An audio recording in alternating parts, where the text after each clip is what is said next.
Assalamualaikum warahmatullahi wabarakatuh. Hai kelas 12. Kita bertemu dengan pelajaran matematika di tahun ajaran 2020-2021 ini. Semoga kalian tetap sehat, semangat, walaupun kita akan melaksanakan pembelajaran secara daring, di mana nanti Ibu akan menyampaikan beberapa video pembelajaran dan akan menyampaikan materi itu lewat PowerPoint beserta dengan latihannya. Baiklah, pada pertemuan kali ini Ibu akan menyampaikan materi dimensi 3 ya. Nah, dimensi 3 ini pada pertemuan pertama kalian nanti pelajari tentang kedudukan, titik, garis, dan bidang. Nah, nanti di PowerPoint yang Ibu berikan, silahkan kalian pelajari, kemudian audionya nanti diklik supaya penjelasannya kalian bisa dapatkan di situ. Dan nanti di akhir pertemuan ini ada latihan soal, dan silahkan latihan soalnya untuk dikerjakan. Mau dikerjakan di buku catatan boleh, atau nanti diposting langsung di classroom ya. Nah, selamat mencoba, selamat mempelajari. Semoga kalian tetap sehat, semangat, dan bisa melaksanakan pembelajaran secara daring ini. Terima kasih.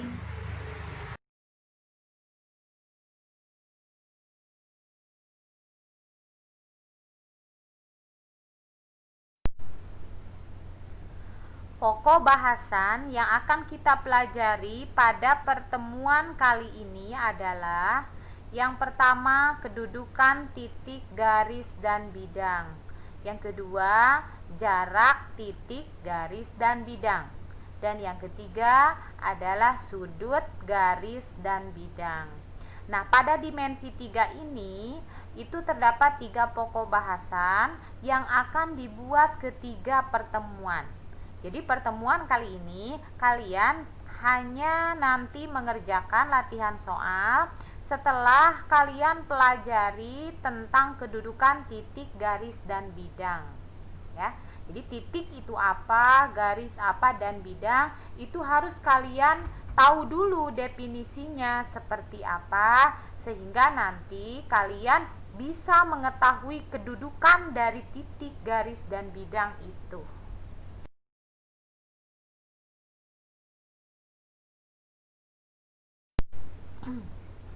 Kompetensi dasar yang harus kalian dapatkan ya dari mempelajari materi ini itu ada kompetensi dasar pengetahuan, ada kompetensi dasar keterampilan. Nah, kompetensi dasar pengetahuan itu adalah kalian dapat menganalisis titik, garis, dan bidang pada geometri dimensi 3. Nah, kemudian kalau kompetensi dasar keterampilan itu kalian harus bisa menyajikan penyelesaian masalah yang berkaitan dengan jarak antara titik ke titik, titik ke garis, dan garis ke bidang pada geometri dimensi 3.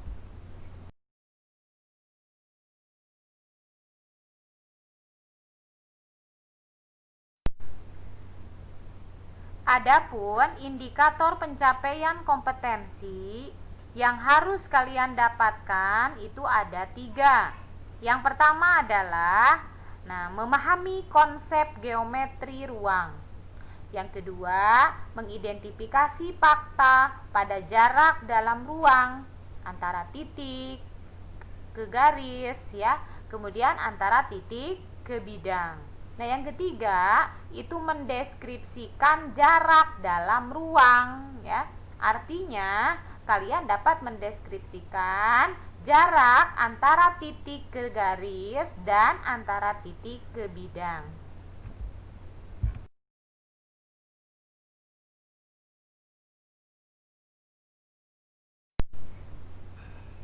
Nah, tujuan pembelajaran kali ini adalah setelah nanti kalian berdiskusi, kemudian menggali informasi, maka kalian diharapkan dapat satu, memahami konsep geometri ruang.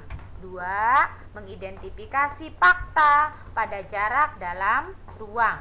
Yang ketiga, mendeskripsikan jarak dalam ruang. Jadi, tujuan pembelajaran kita kali ini itu ada 3, ya, yang tadi telah Ibu sebutkan. Nah, itu harus kalian dapatkan karena itu adalah merupakan tujuan pembelajaran kita. Jadi setelah kalian mempelajari materi ini, maka yang menjadi tujuan pembelajaran itu harus kalian miliki, ya, harus kalian dapatkan.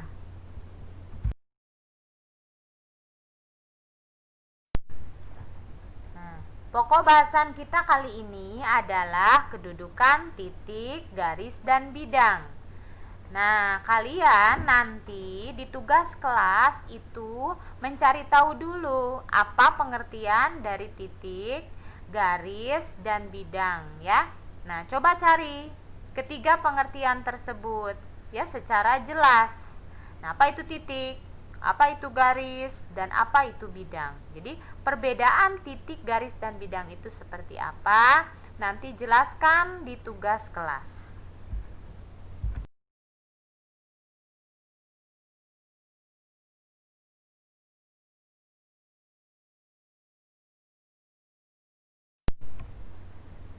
Nah, kalau poin bahasannya di kedudukan titik, garis, dan bidang, itu nanti kalian pelajari kedudukan titik terhadap garis, kemudian kedudukan titik terhadap bidang, dan kedudukan garis terhadap garis lain, kemudian kedudukan garis terhadap bidang, dan kedudukan bidang terhadap bidang.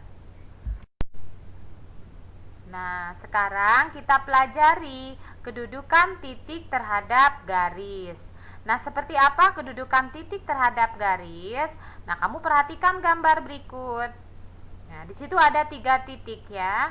Ada titik A, titik B, dan titik C. Nah, titik A dan B itu terletak pada sebuah garis L, ya. Nah, kemudian kalau titik C itu berada di luar garis L, ya. Itu adalah kedudukan titik terhadap garis.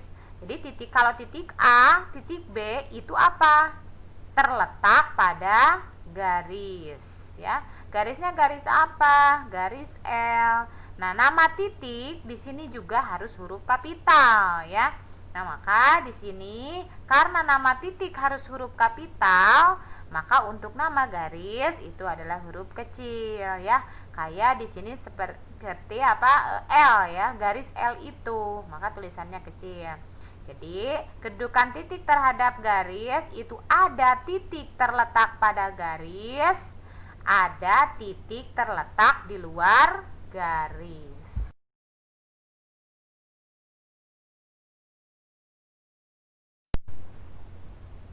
Nah, sekarang yang kedua itu adalah kedudukan titik terhadap bidang, ya.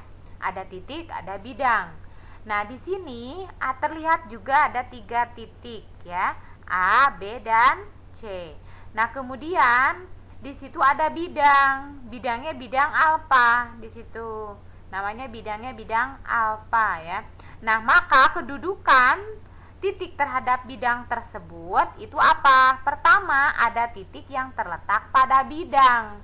Titik apa yang terletak pada bidang? Maka di situ ada titik A dan B. Artinya dia berada di bidang tersebut. Nah, kalau titik C, itu kalian perhatikan bahwa titik C itu adalah terletak di luar bidang, ya. Jadi sama, kalau tadi kedudukan titik terhadap garis, ada titik terletak pada garis, ada titik terletak di luar garis. Nah, kemudian sekarang ada kedudukan titik terhadap bidang sama. Ada yang terletak pada bidang, ada yang di luar bidang, ya.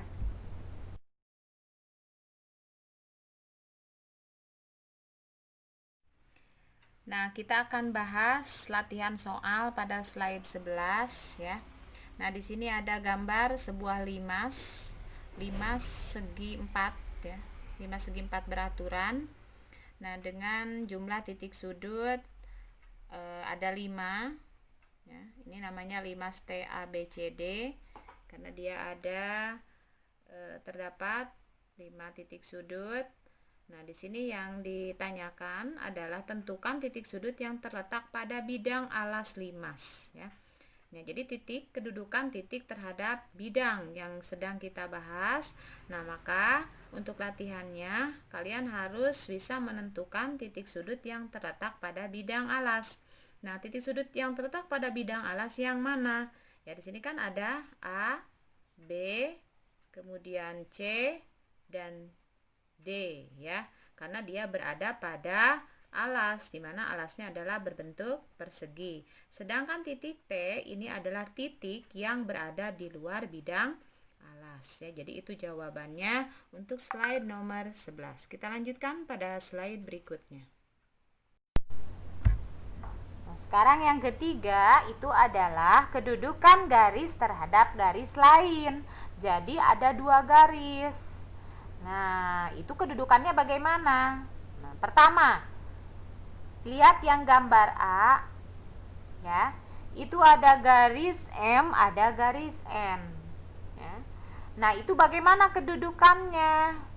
Itu adalah berpotongan ya. Garis N dengan garis M berpotongan di titik A ya. Tuh. Yang kedua, yang B, itu gambar B, itu ada garis P dan ada garis Q. Maka kedudukan garis P dengan garis Q itu adalah sejajar. Nah, sejajar itu yang bagaimana? Sejajar itu dia antara garis P dengan garis Q itu memiliki jarak yang sama dari ujung sampai akhirnya ya. Nah, sekarang yang C. Yang C itu adalah bersilangan ya. Nih, lihat pada gambar C garis R dan garis S ya, bersilangan. Nah, garis R itu bersilangan dengan garis S karena garis R terletak pada bidang apa? Nah, sedangkan garis S itu menembus bidang apa? Jadi kedua garis tersebut tidak akan pernah bertemu ya. Nah, jadi tidak memiliki titik persekutuan. Nah, titik bertemu, nah itu disebut dengan bersilangan.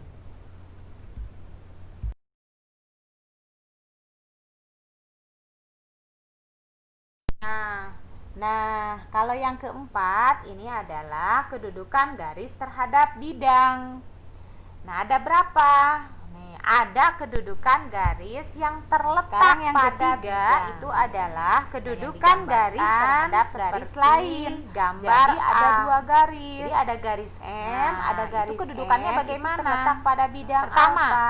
Oleh karena lihat yang gambar titik pada garis terletak ya, pada bidang itu ada garis M, ada garis terletak pada bidang alfa. Nah, itu bagaimana kedudukannya? Itu terletak pada bidang, itu adalah berpotongan ya. Garis N dengan garis M berpotongan di titik yang B. Gambar B adalah garis yang kedua yang B dengan itu gambar B ya. Pada gambar garis P dan ada garis ya. Itu terletak pada bidang alfa dan garis dengan garis terletak di luar bidang alfa. Oleh karena sejajar itu yang bagaimana? Sejajar itu dia antara garis P dengan garis Q itu memiliki jarak yang sama berada di luar dari ujung bidang. Tetapi karena sejajar dengan garis K yang terletak pada bidang yang C, itu adalah bersilangan ya. Nih, kemudian pada gambar C garis memotong atau menembus bidang.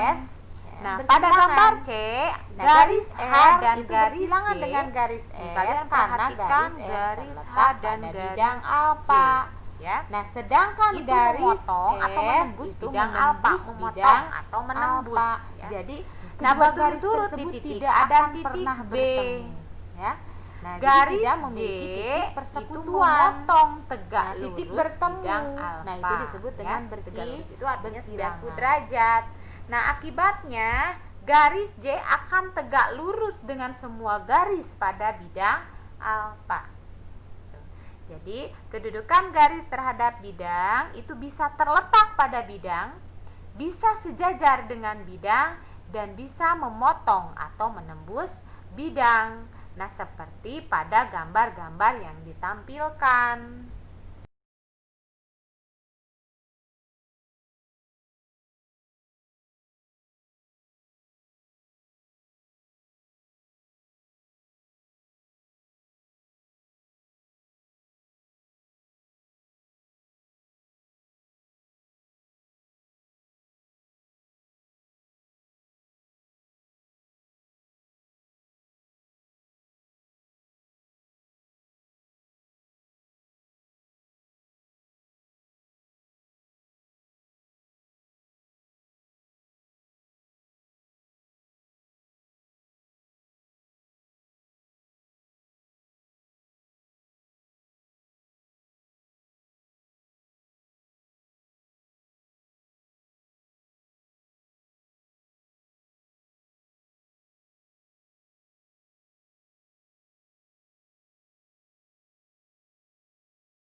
Kalian sudah bisa mempelajari materi yang Ibu sampaikan ya. Mudah-mudahan bermanfaat, dan untuk penjelasan dari latihan soal nanti di pertemuan kedua akan Ibu sampaikan video pembelajaran untuk penyelesaian latihan soal setelah kalian mengumpulkan latihan soal di classroom. Terima kasih.